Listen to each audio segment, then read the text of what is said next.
All right, ladies and gentlemen, welcome back to the channel. We're talking about the Denver Broncos in today's video. Teams began to fear them last year after going 10-7 with a rookie quarterback in Bo Nix, Sean Payton doing his thing. The Broncos go 10-7 in the loaded AFC division or conference. They are in a loaded AFC West division, and they made the playoffs with a rookie QB. And their defense got better. Dre Greenlaw, Hufanga, we'll talk about that.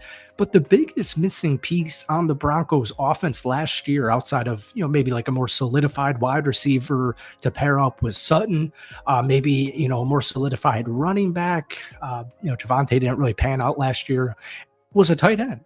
And it's just crazy how much this team has lacked a tight end in recent memory. It truly is crazy. But real quick, before we get into Evan Engram, Dre Greenlaw, Hufanga, DJ Jones re-signed, Justin Stranad re-signed. Those are a couple of my favorite Broncos moves, even Trent Sherfield. But I want to talk about Evan Engram specifically to start off this video because the dude's a stud, and the Broncos just so badly, desperately needed a tight end last season. And we were wondering if they were going to use a first-round draft pick on a tight end, if a tight end was even going to fall to them in the first round. So they decide to take a more aggressive route because, honestly, either of those tight end ones probably aren't falling to Denver in general. And, they probably also want to use their first round pick on a other position. But anyways, Evan Engram, since entering the league as a first round pick in the New York Giants in 2017, he's fourth amongst tight ends in receptions, fifth in receiving yards. He is coming off a season where he missed 8 games with hamstring and labrum injuries, required a surgery in December, but he did have 47 catches and is still only one seasoner. Now he's 2 seasons removed from a career high 114 catches for 963 yards, where he made his second Pro Bowl with Jacksonville 2 years ago. And he also pairs back up with Davis Webb, the Denver Broncos offensive passing game coordinator and QB coach, because they were teammates with the New York Giants back in 2017. But I said this, when we were talking like in February about a potential Evan Engram move, and we even briefly touched on this last week or 2 weeks ago in the first week of free agency, no team has had fewer receptions or yards from the tight end spot since the 2013 season. Since 2023, sorry, I said 2023. Since 2023, the Broncos have 21 catches from tight ends on third down in 34 regular season games. That is by far, and it's not even close, the fewest mark in the league. Well, Evan Engram has 37 such receptions in only 26 games. In fact, only the Green Bay Packers, my Green Bay Packers, and the New York Giants targeted their tight ends less on third down last season than the Broncos did. Now, even though Evan Engram missed 8 games due to injury last season, he ranks 8th among all tight ends since 2023 in third down targets at 48, 4th in reception percentage on those throws, and he's constantly beating linebackers in coverage. So the two big facets, red zone and third down. Well, third down, Evan Engram is going to be Bo Nix's best friend. And they're still going to make a bunch more moves in the draft, whether it's, getting a more solidified running back. They're definitely going to use a draft pick on a wide receiver at some point, just making Bo Nix's job easier. And third downs, Evan Engram knows what he's doing. And then the other one, the red zone. So only the New York Giants and the Dallas Cowgirls targeted tight ends less inside the red zone last season than the Denver Broncos. The Broncos only threw 9 such passes to players at the tight end position in the red zone. Now, 5 of those were actually touchdowns from Bo Nix. His EPA per dropback on red zone throws to tight ends actually ranked 5th in the league.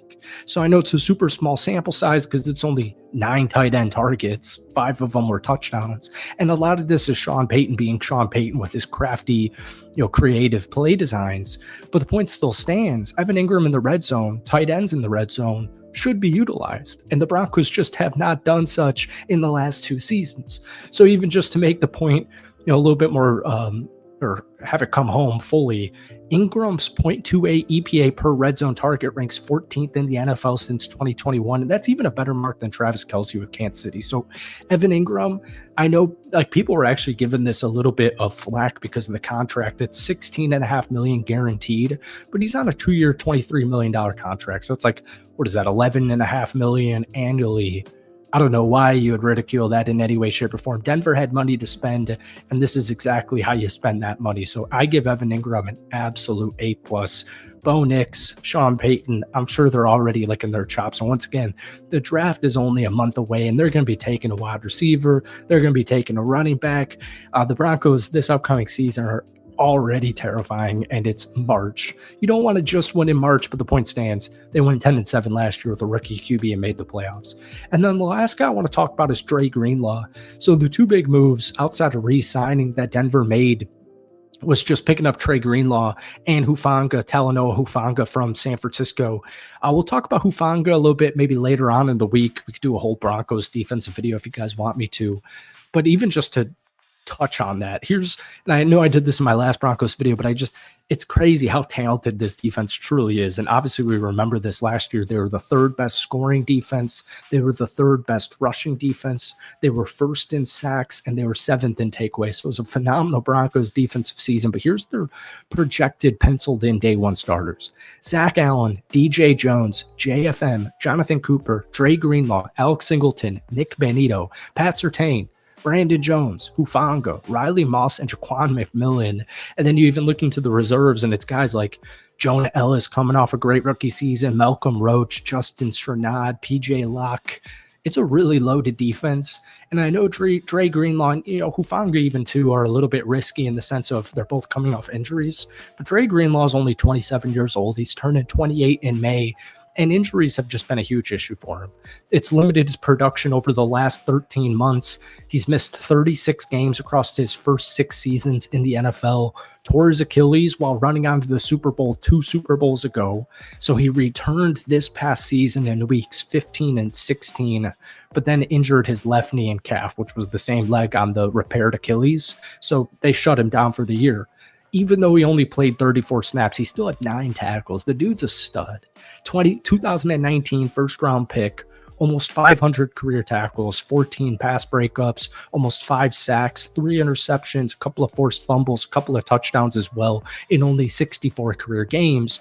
And what Denver's banking on is, first off, Dre Greenlaw just staying healthy, because if he is, he'll have a similar season to 2023.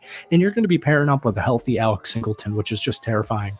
But in 2023 with San Francisco, he had 120 tackles and a sack and a half during the regular season, and then added 2 interceptions in the playoffs before the Achilles tear, running onto the Super Bowl or running onto the field in the Super Bowl. So I know some of these are risky, like Greenlaw and Hufanga in the injury sense.